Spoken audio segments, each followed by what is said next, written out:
Fine.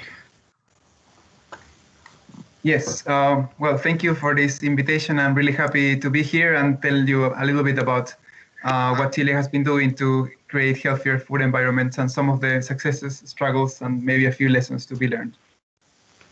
Well, as you know, Chile is a thin and long country. Most of these people live in the Central Valley, in the center of the country, where the climate is Mediterranean and there's a lot of fruit and vegetables.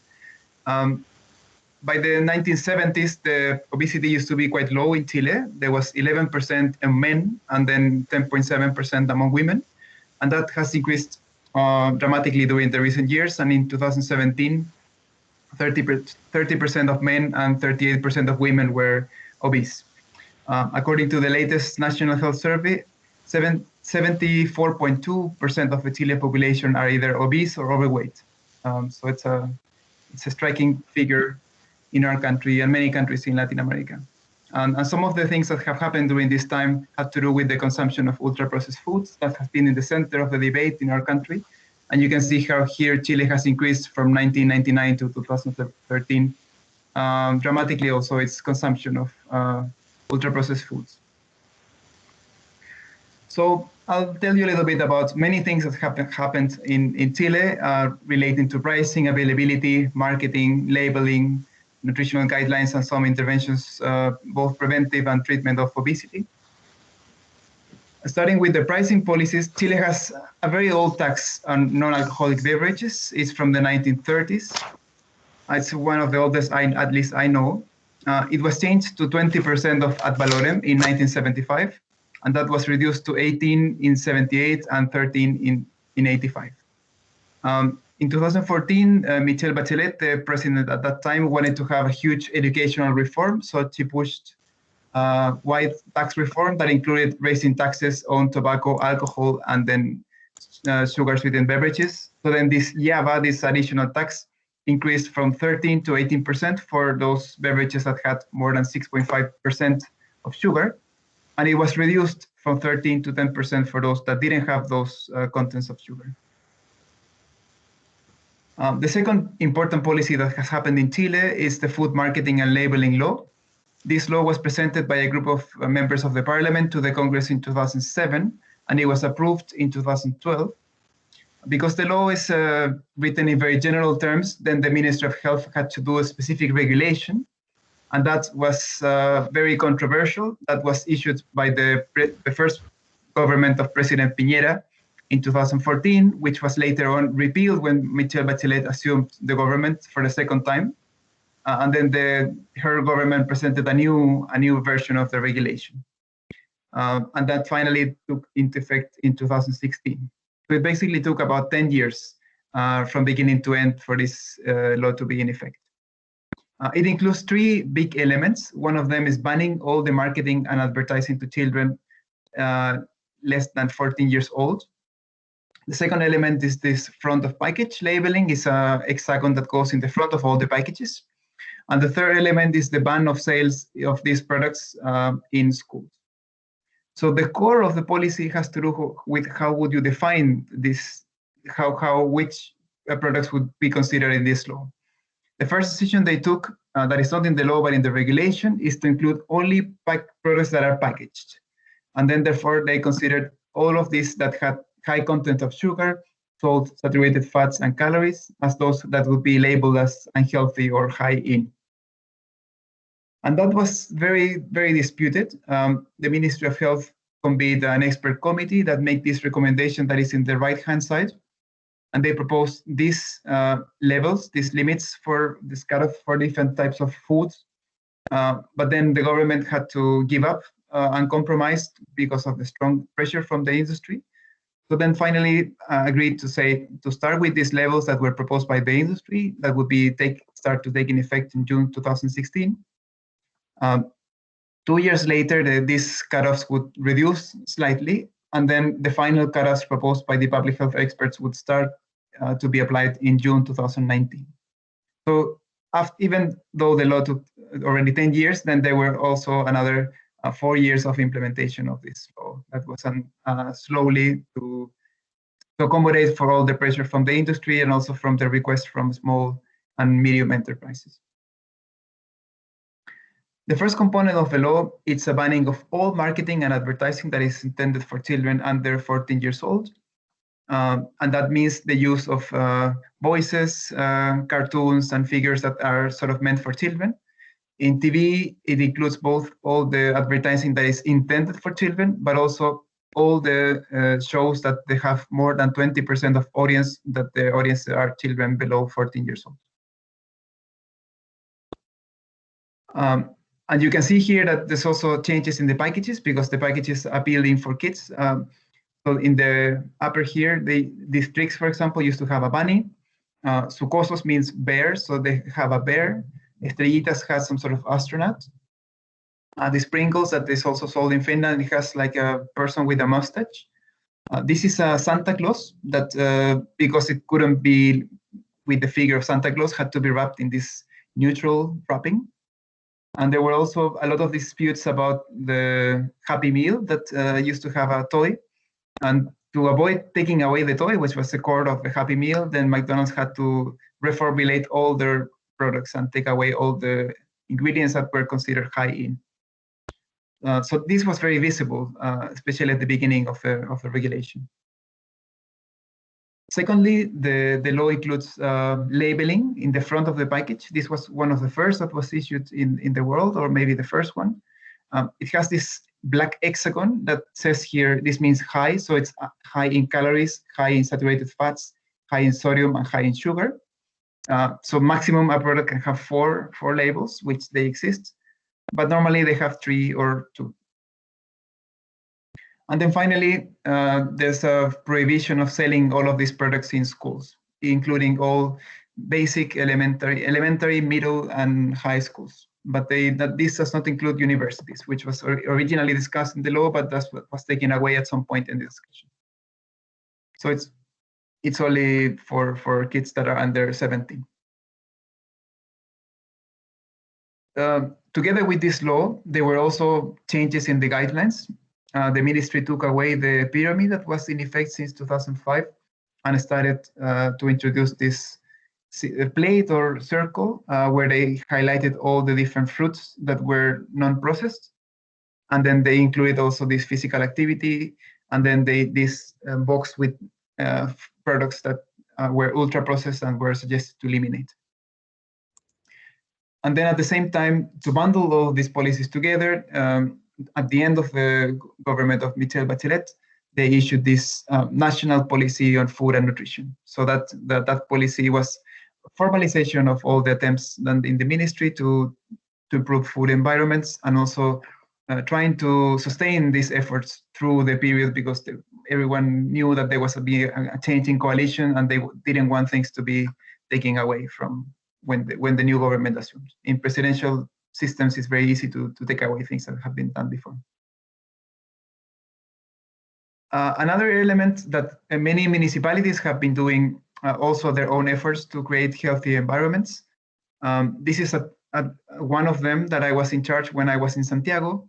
The municipality of Santiago had a program called Santiago Sano that I implemented and started trying to implement health in all policies at the municipal level. We did a lot of work trying to work on environments in schools. We installed in all the schools bike racks for students and teachers, all the school community to go with the bikes. We gave some of the classes these kits, so that the kids would have things to play with during their breaks that would increase their physical activity. We branded and all the kiosks that these kiosks were selling very unhealthy things in the schools. And they had also a lot of marketing of different, especially soft drinks. So we rebranded them in a bit nicer, neutral way. And we also converted some spaces in public spaces that used to sell also snacks to sell fruit and vegetables. And this one is in a very hot spot in Santiago that has about 300 or 400,000 people circulating every day. So it's an effort to improve availability of fruit and vegetables in the city. And finally, the last thing that was also part of the Michelle Bachelet's initiative is called Healthy Living Program. It's an individual-based program that started with about 50,000 participants in 2014, and it has increased Also during the last government of Sebastián Peña to about 110,000 participants. It's an individual intervention that lasts for 6 months. It includes 7 individual sessions with doctors, nutritionists, and psychologists, 5 workshops with all participants, and then 96 physical activity sessions. And this is specifically intended to reduce obesity and overweight. So have these policies been effective to reduce obesity? That has been the main goal of all of these policies. Regarding pricing, we have some evidence that the taxation increased the price in carbonated drinks about 6%, and then there's some evidence that also it reduced consumption. These 2 studies from Nakamura and Caro have used the same data, but because of their different analytical strategies, one of them got to the conclusion that there was a 21.6% reduction, and the other one a 3.4%. So it seems to be a positive effect, but the magnitude is not entirely sure. And both studies show that this effect was higher in high-income families. So because of the changes also in societal awareness of sugar consumption, it might be that the effect is kind of mixed with all cultural changes that happened during that time. Regarding the food marketing and labeling law, first, the marketing effects, this also have been analyzed. The studies have shown that there is a reduction in exposure to marketing in children. They show the reduction of 1.1 minute of advertising in children and 4.3 minutes in adolescents. This looks like not much, but on average, these kids were exposed to 3 and 8 minutes, so it's about a 40% reduction in the exposure to marketing. They also did a study where they triangulated this information with the reported consumption of these kids, but they showed that exposure to marketing did not mediate the reduction in consumption that they observed in this sample. There's also been a lot of studies looking at whether the law changed both the content and the consumption of these foods labeled as high in. There's a lot of evidence of reformulation. There's been strong reductions in the contents of sugar, especially in cereals, daily dairy, and sweetened beverages. This recent study by Nano Barahona showed that there was a reduction of 8.8% in the sugar intake and 6.5% in calorie intake, which was a combination of reformulation, substitution effects, and also better consumer choices. And then this other study in a cohort in Santiago reported a reduction of consumption of sugar sweetened beverages of about 22.8 milliliters per capita per day. So about a 23% reduction, also higher in high-income families. We should also note that the increase in the taxation and this food marketing and labeling law, they came together more or less at the same time. So the effects are probably combined, and it's really difficult to disentangle which of these policies produced this effect. That's why they are kind of similar, and also they observe the same effect in the high-income families. Regarding availability effects, this is a study that we did in Santiago, in schools in Santiago. So it's we went to all the kiosks in the city and took pictures and extracted the information from the labels. And we showed that the products that had high-in signs at the beginning of before the law were 91.4%, and that decreased to 50% after the law was implemented. And we observed important reductions in the content of the composition in calories, sugar, saturated fat, and sodium for solid products, and for calories and sugar for liquid products. So this study has been published 2 years ago in the American Journal of Public Health, if you want to have a look. So in summary, there is some evidence of intermediate benefits of the law, of all these policy changes, in product reformulation and in reduction in consumption, marketing, and availability. But there hasn't been so far any observed impact on obesity or overweight. There was a slight decrease the year after the implementation of the law, which was, of course, coming with a lot of awareness from the government. But then since then, it has continued to increase, and the COVID-19 pandemic has worsened this. In my opinion, this has to do with the elephant in the room. And this one has to do with this picture that shows that the poorest quintiles in the country, these blue bars are people the percentage of people who are not able to afford a healthy diet. So you can see that the first 3 quintiles have a lot of difficulties just to afford a healthy diet. And my suspicion is that this has increased during the pandemic because it has come with a very strong economic recession. So putting together, and we can discuss more in the questions if you want, I think some of the lessons that we have learned, if you are trying to push such ambitious policies, in any case, you should expect a very fierce opposition from the food industry. It was very intense and very open from the food industry to oppose both the taxation increase and also the food marketing and labeling law. You should also expect a lot of internal opposition from inside the government. At least in the Chilean case, it came from the Ministry of Economy, the Ministry of Agriculture, and the Ministry of Foreign Affairs, who were very aligned with the interests of the food industry. You should be very careful with the opinions of academic institutions with conflict of interest. As opposed to tobacco or alcohol, the food industry has a lot of ties with academic institutions, and it's very difficult sometimes to tell apart their opinions as academics from the interests of the food industry. And at least in the Chilean case, it was really important to bundle these policies in a package that included, at the same time, labeling, marketing, and availability, because that process was very, very difficult and took a really long time. So if we had pushed all these 3 policies separately, probably none of them, or some of them would have maybe made it, but not in the way that this one did. It took a lot of effort from civil servants in the Ministry of Health and also from civil society and experts to push these policies until the end. To conclude, I think still the Chilean case shows that we should never forget that affordability and availability of healthy foods is essential.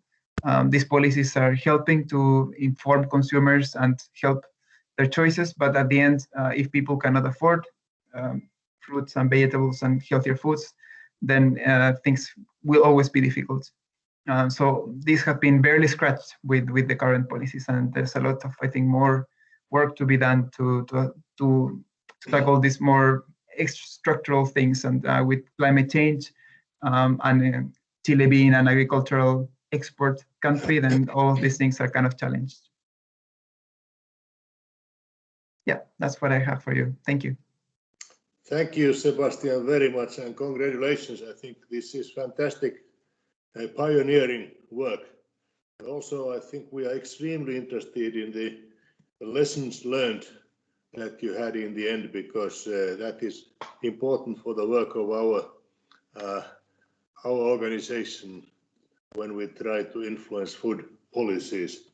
And many of the lessons that you mentioned are also very familiar to us. But let's move to discussions, questions, discussion. Kysymyksiä, kommentteja englanniksi tai suomeksi. Olkaa hyvä. Ja ensimmäisenä Heli Kuusipalo. Heli, ole hyvä. Thank you, Sebastian. I'm interested of the school environment, and do you have in the school curriculum, do you have health education or home economics to cooking classes like we have in Finland, and how do you see, what is the role of the school meals? You mentioned that the ban of the high something foods was concerning the kiosks at schools. So does it mean that the students buy food for their lunch or meals from school kiosk, or how is the system? I'm sorry, I don't know more about it. Yeah, that's okay. Chile has a very segregated educational system. So there's 3 different tiers. Public schools have food provided by the government.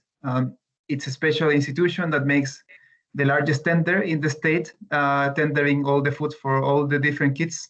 They provide millions of meals per day. There's also there's private schools. Some of them receive subsidies from the state, and some others that they don't. These 2 types of schools that are private, they don't usually they don't have any food for the kids. So they have to buy either in the school, or they have to go around and walk around the neighborhood to get something to eat for their lunch. Okay. Other questions, comments, please?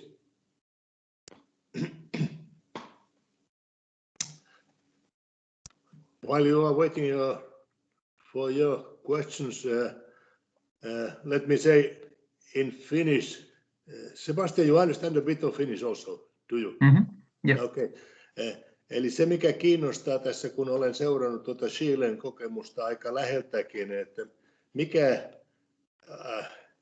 mikä mahdollisti tällaisen hankkeen, kun Chilessä on tapahtunut, josta kuulimme. Ja sanoisin, että siinä on pari elementtiä. Ensinnäkin tämä asiantuntijaelementti, vahvat ravitsemustieteilijät, ennen kaikkea professori Ricardo Waue, joka oli hyvin vahvasti tässä asiantuntijana takana.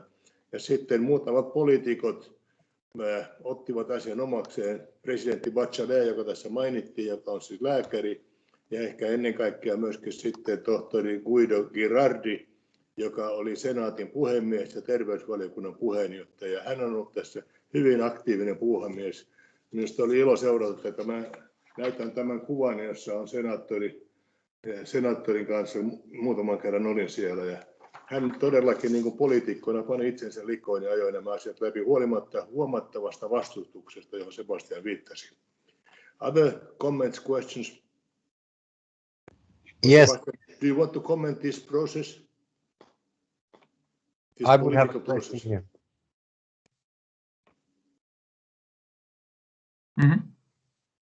Reijolla olisi käsi pystyssä. Kenellä? Reijolla. No niin, Reijo, ole hyvä. Okay, thank you. Thank you, Sebastian. It was really great to hear about your experiences. Someone has to be forerunner, and you have been. Congratulations. If I understood right, the consumption of calories has reduced about 10% in Chile. Is that measured by food balance data, or is it self-reported intake, like 24-hour recalls, or what data is that based? And do you think if it's a trend already, or just a single measurement of calorie intake? Thanks, Reijo. If I remember correctly, this recent study, they were monitoring purchases from people. But then the other study that was linked to consumption, those were based on interviews. But I'm not sure if they used 24-hour recalls or food frequency questionnaires or any other. I don't remember exactly. But there hasn't been any objective measure of consumption. Okay. Thank you, but it's very great development if that continues. Okei, onko muita kysymyksiä? Leena, katso sinäkin, jos kädet nousee ylös, että kuka nostaa kätensä. Ja Jukka, ole hyvä, Jukka.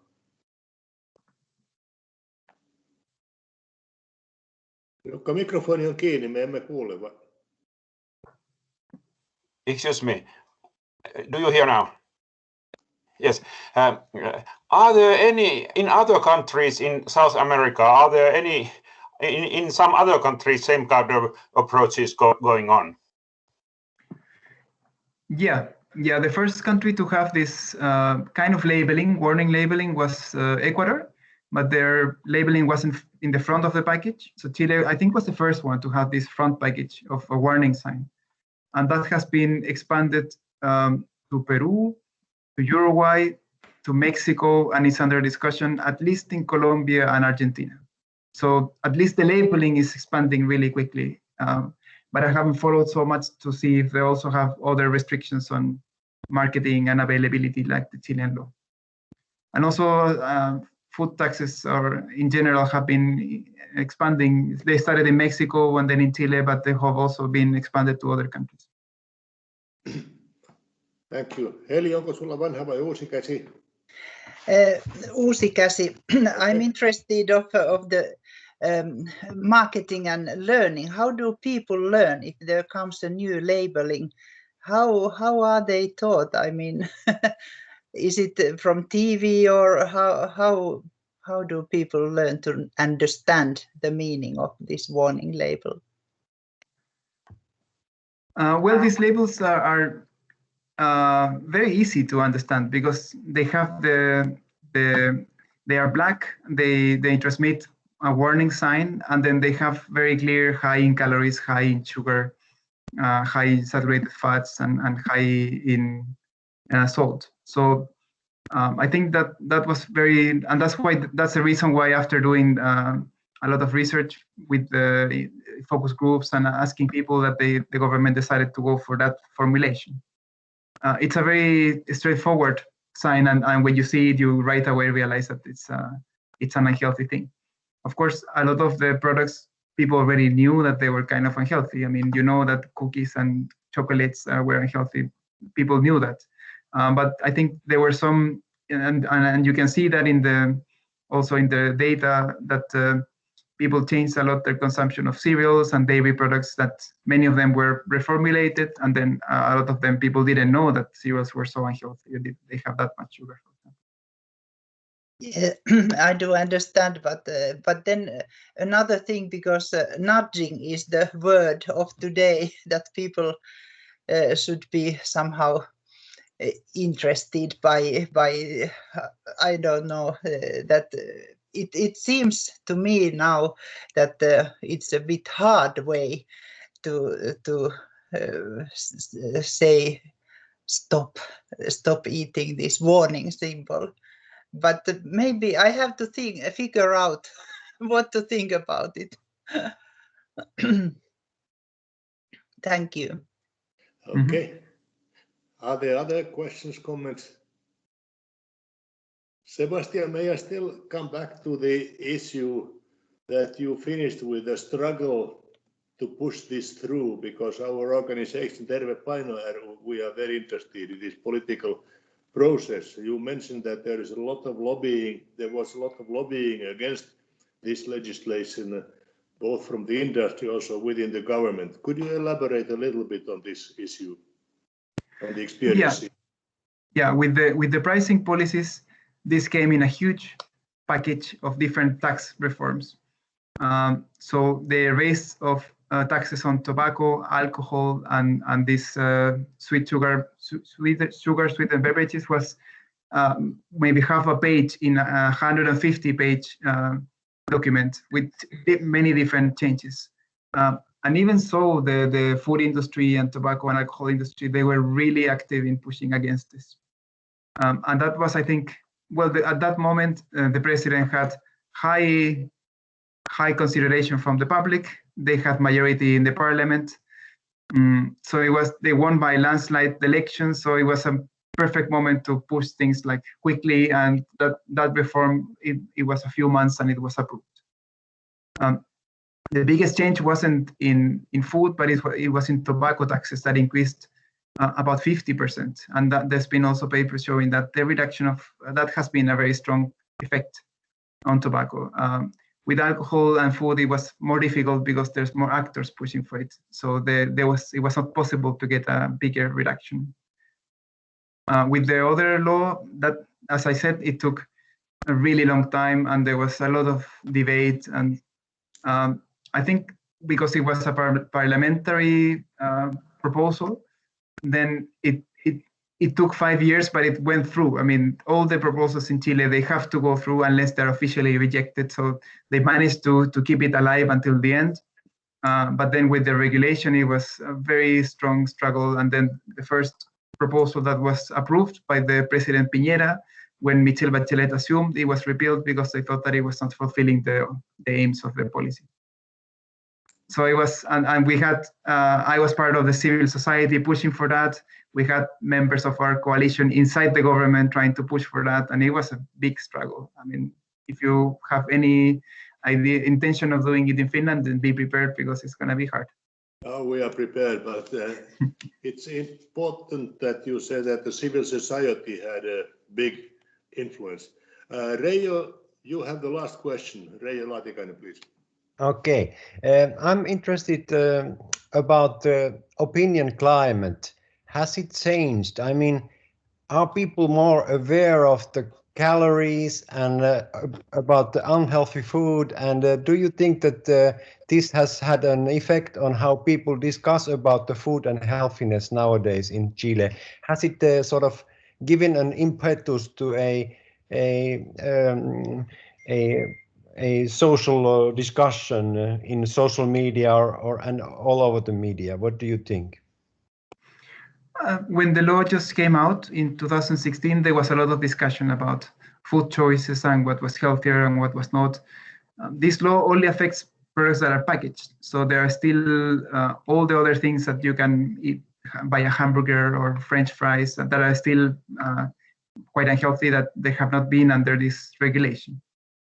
But then I think over time, of course, people get used to the signs. They kind of get blind and they don't react to them as much. And then in the last 2 years, there's been a huge civil unrest of people asking for stronger protection from the state. And that has led, I think, tied the food discussion also to food security issue and communities discussing about water. And for example, the production of avocados has been really strong because they consume a lot of water, and then those communities don't have any water. And there's, I think it has sort of shifted to a more rights-based discussion about the rights of water and food as a human right. Not much more, I think, than this discussion about what's healthy and what's not.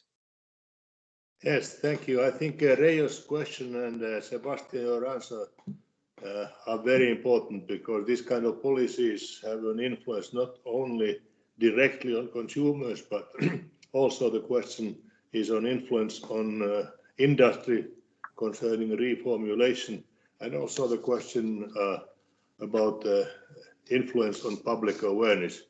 But our time is over, so thank you so much, Sebastian. This was great, very, very important, and all the best for you. And now we have to continue with the rest of the webinar in Finnish.